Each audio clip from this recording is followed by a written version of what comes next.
Et si je vous révélais qu'en ce moment même, quelque chose d'énorme est en train de se passer en Amérique latine, quelque chose qui se déroule en silence et qui reproduit avec une fidélité inquiétante ce que les anciennes prophéties décrivent depuis des milliers d'années?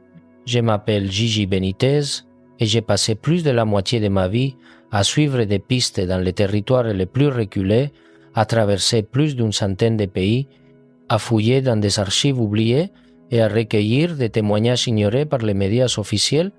Après avoir passé des décennies à analyser ce qui se passe dans les coulisses de la politique et des institutions, après avoir conservé des documents que beaucoup ne voudraient jamais voir diffusés, je peux vous dire ceci. Ce que j'ai découvert il y a 2 mois au cœur de l'Amérique du Sud m'a empêché de dormir pendant des semaines. Cela n'a rien à voir avec ce que j'ai enquêté dans le passé.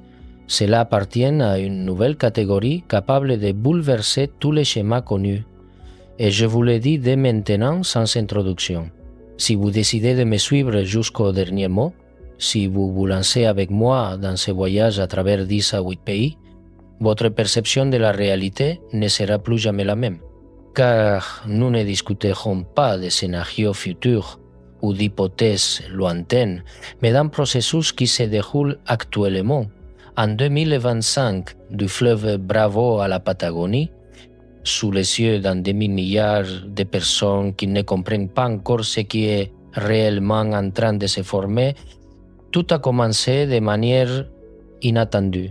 C'était en septembre, le même mois que cette année. Je me trouvais à Buenos Aires pour terminer un projet tout à fait différent lorsque j'ai reçu l'appel d'un ancien contact, une figure présente depuis des décennies dans les organismes internationaux, un homme qui vit dans la discrétion.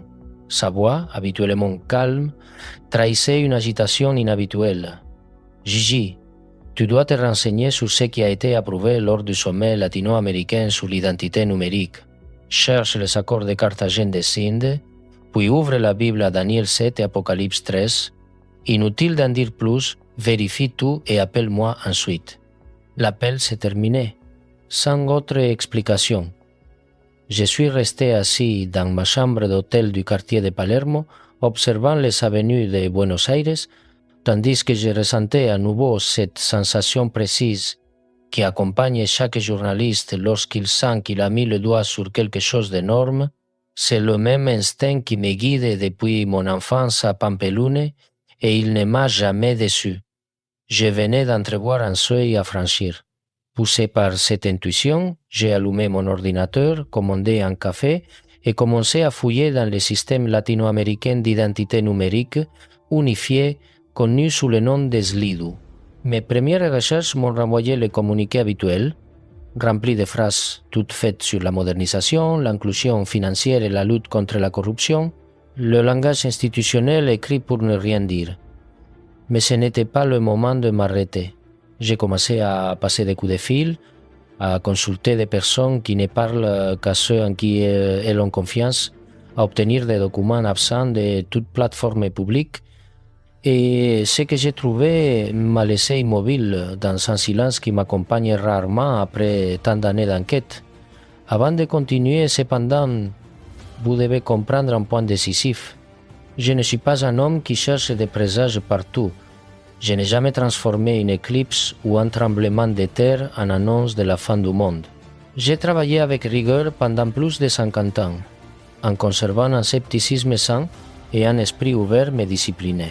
Je me suis occupé des mystères historiques et des phénomènes qui défiaient les explications courantes, toujours avec un seul objectif, arriver à la vérité. Et c'est précisément pour cette raison que ce que je m'apprête à partager a tant d'importance.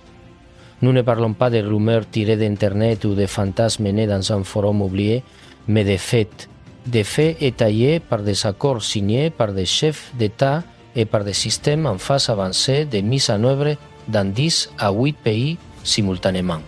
En juillet 2025, il y a seulement 4 mois, ces pays se sont réunis à Carthagène des Indes, la magnifique ville colombienne aux remparts anciens, pour aborder un sujet qui concerne l'avenir immédiat de tout un continent.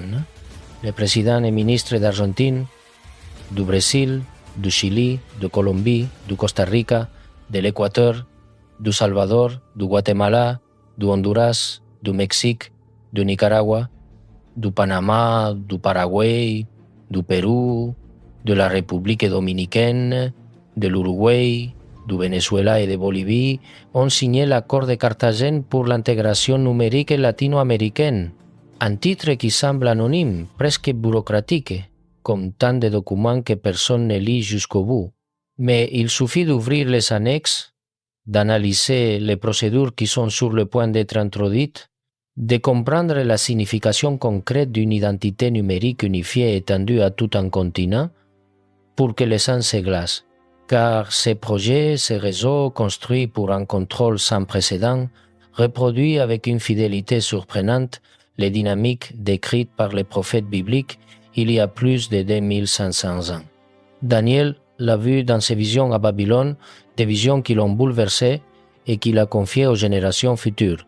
Jean l'a vu à Patmos lorsqu'il a reçu la révélation de l'Apocalypse. Et aujourd'hui, ces mêmes dynamiques prennent forme à travers des accords multilatéraux, des systèmes biométriques avancés et un réseau informatique conçu pour couvrir tous les coins du monde, de Tijuana à la